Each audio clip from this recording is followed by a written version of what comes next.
Squad episode. What's a Googan Squad trip without a little bit of a headache? I landed, me, John, and Sobe landed from Chicago O'Hare. Wes landed from Jacksonville into DFW. We all missed the connection to Mazatlan, Mexico, which Rob, Rackley, Flair, everybody is on. There's like 8 of us all going down to Mexico, and us 4 got stuck in Dallas for one more day. So we're going to make the most of it. We're going to film a vlog for you guys. And first things first, we need some grub. Oh, the food we just ate was so good. It was just absolutely amazing. I feel like I want to go. You ever eat like a lot of food and just want to like crawl into a hole and not move for like 5 days? That's what I want to do right now. But there's somebody who's not feeling like that right now, and that's Gary the Bass. Gary, who knows when the last time Gary was fed? He's hungry. When I was there, he was following me around, and we're going to go get him some primo goldfish. Goldfish that are so good that he's going to eat up and be full. So that's what we're going to do. Let's go grab some delicious, beautiful golden goldfish.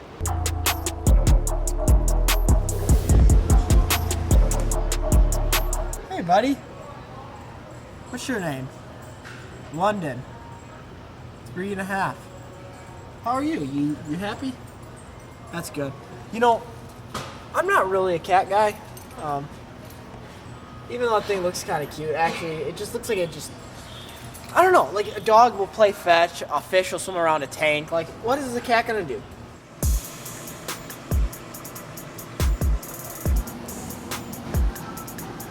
We have over 150 goldfish that are gonna go to our beloved Mr. Gary. We got some worms for some bluegills, and we're gonna tell you a little sad story of what happened to a couple of our pets that were no longer with us anymore.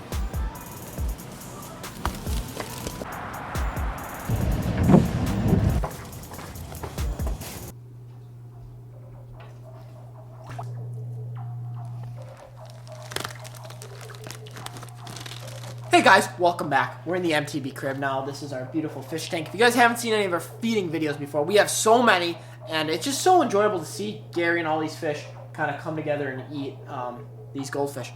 We did have 2 fellow arowanas pass on us. We actually had a power outage here in Dallas, and the heater broke. The water got too cold, and yeah, it's kind of sad. They were our most expensive fish. They were super cool to watch eat. Oh, God. Oh, there goes one. There goes one. Sorry, I messed up. I'm so sorry. Okay, here we go. They're hungry. Look at these fish. Look at these fish. Look at these fish. All right. Good? Yep. Oh!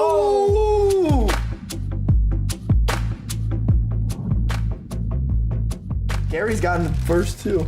Haven't really had many casualties in the tank. We got rid of the big catfish, we let it go in the pond. We got rid of another bass and let it go in the pond. But other than that, that was really our only casualties we've had in our ecosystem since we've had it over the past year. And the peacocks are still doing good. Gary's still doing good. We got some bluegills. So here goes fish number 1.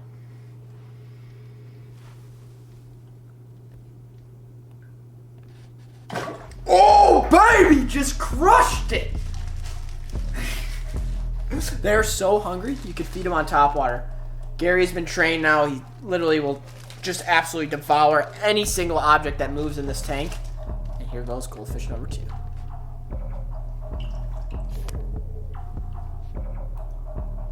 Oh, baby! Can we start feeding? You want feeding frenzy now? So what I'm doing is just draining all that excess water. Now we've got 40 beautiful goldfish in there. And let's see what happens when we throw all of them in at the same time. Are you guys ready for this? This is going to be the most epic feeding we've ever done. You've ever seen 40 goldfish get thrown into a tank of just absolutely hungry bass and bluegills? I guarantee bluegills are going to eat these goldfish. Here we go. Oh, baby. Look at them all. Oh, my God. Look at the peacocks.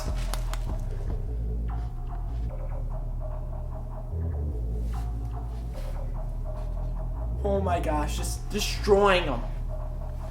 There he is. Look at him. Look at him. Oh, the catfish ate one. Look at him. You can see him in his mouth. In his mouth. Look at him right there. See it pulsing? Wait, come and look at this. Come and look at this. Look at this bluegill. Bluegill. Oh my gosh. Just destroyed it. Just ripped. Wow. It's crazy to see. Oh, look at that. The bluegills are ripping off just pieces of goldfish. We've got 4 very healthy bluegills. We've got 1 Gary the bass, and then we've got our 2 peacocks, which I don't think we've still named yet. So we have, we're just gonna call them the 2 peacocks. But every single fish has devoured the goldfish. Right now, I think we've got about half the goldfish left. So out of 50 goldfish that got thrown in, at least 20 to 30 of them have already been eaten within the first 5 minutes of them being in there, which is crazy. We've had many fish now that I've thought about it a little bit more, of kind of trying to go through the history of the tank and what we've exactly added into it. It first started off with Gary, in the backyard. John was the one who brought Gary into a backyard pool. We're getting Gary out of his old home. Got to move him to the new tank. That smells so bad. Gary! Oh, I got it in my mouth! Get water in my mouth! He's close to He's right there. Oh, we got him! We put Gary in, as well as we bought a goldfish named Lotion. This is Lotion.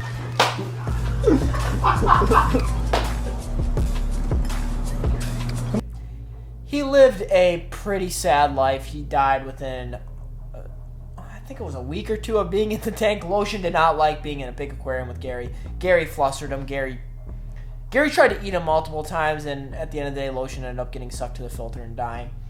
So that was the first fish that died in the tank. Then we've had the big channel catfish that John caught as well. That stayed in the tank for a while. We fed it a lot of dead shad, a lot of dead bluegills, stuff like that. And John, Rob, and Rackley, or Rackley and Rob actually decided that it was too big for the tank, which I kind of agree with, and they removed it to the pond. We also had the ferocious one that we caught in a Googan Squad challenge video. Oh, fish, 14-incher. Oh my gosh, perfect size. Gary number 2. Come here. Dude, it's actually 14 inches. Look at that. Hey. Got a bag? It's bagging. That fish is skinny. He's in a pond that doesn't have a lot of food. That's like absolutely disgusting. So this could be Gary's friend. They can mate if this is a guy or girl. boy. That's perfect size. Boy, good job. Here's your new brother, Gary. There you go. Dude, he's gonna. Woo! They're locking eyes. Look, he's like, who that? Who's that? This is it. I was in this tank alone for months, and all of a sudden you drop this guy in here. What? He's trying to figure it out. He's just figuring it out. That was like the really ferocious male bass that we had that would literally just terrorize Gary and eat anything in the tank, and we let that one go as well in the pond.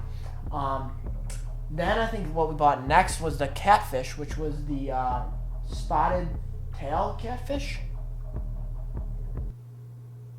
It's the catfish in there. It's a very rare catfish. It's from the Amazon, and and then we decided to add a bunch of bluegills in there. So now we have, obviously you guys can see those. The bluegills are flourishing. They love being in the tank. Gary doesn't seem to mind them because they're big. They're not little small bluegills. They're bigger bluegills. And then we added the peacocks and the arowanas, and unfortunately, like I said, the arowanas have passed. So that's pretty much been the history of our tank. We're looking at doing a bigger upgrade here shortly. The MTB crib might get a little bit of a hype up here shortly. So that's all I'm going to say on that note. I'm going to wait for John now to kind of really talk about what happened to the arowana and why we're kind of sad that we lost it. We've got the micro feed now for some of these bluegill. These bluegill got big enough to the point where they could eat like full-on bait fish now, and this will also be good for our little shovel-nosed tiger, who apparently is already full. Like, his stomach is massive. So we're gonna dump these guys in here. This is good bluegill feed. Also makes these fish a little more aggressive. Like, look at that. These bluegill are hot on it. Just a different variety. It's nice to add like a few different types of feeder fish: big, small, medium. There you go. Look at that. It's chaos. Gary's fat as shit. Look at this little catfish.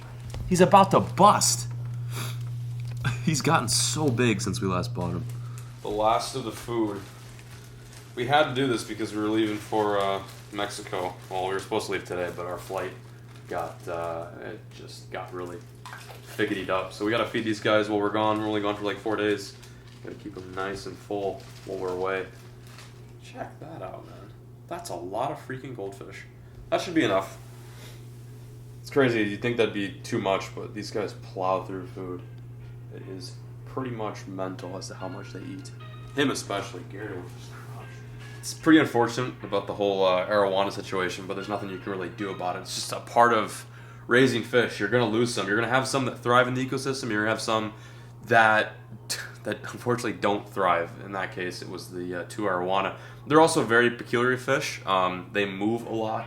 They're not one of those fish that tends to kind of hide under rocks like the peacocks, the bluegill, or the largemouth. And also one thing that they have a tendency of doing is jumping. We have glass on top of these tanks, so one other thing that could have happened along with the power outage is that they were just trying to do their natural thing, you know, jumping, and they could have broken their backs in these things. But like if you don't put the glass over, they jump out of the tank and they suffocate. They don't have any water. So it's like kind of a double-edged sword. You want something up top. You want to make sure it's you know, it's there to protect them and keep them from jumping out and, you know, killing themselves. But it sucks. The cool thing is, though, is the peacock bass seem to be doing really well. Of course, our bluegill are doing amazing in this tank. They're like the hardiest fish we've ever put in this tank.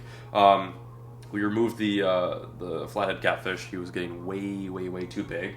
And our shovel-nosed flathead, and our shovel-nosed tigerfish, too, is also getting pretty large and in charge. It is insane to see how much that guy has grown. I don't know what we're going to do with him once he gets past a certain length, because these guys, I mean, in the Amazon, in their natural wild habitat, can get as big as this fish tank. Like, they get to like 90-80 pounds. So hopefully he's a smaller one of the group and he doesn't get that big.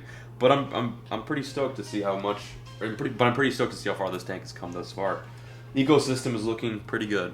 So thanks for watching, and we'll catch you guys next time on the next episode of Googan Squad.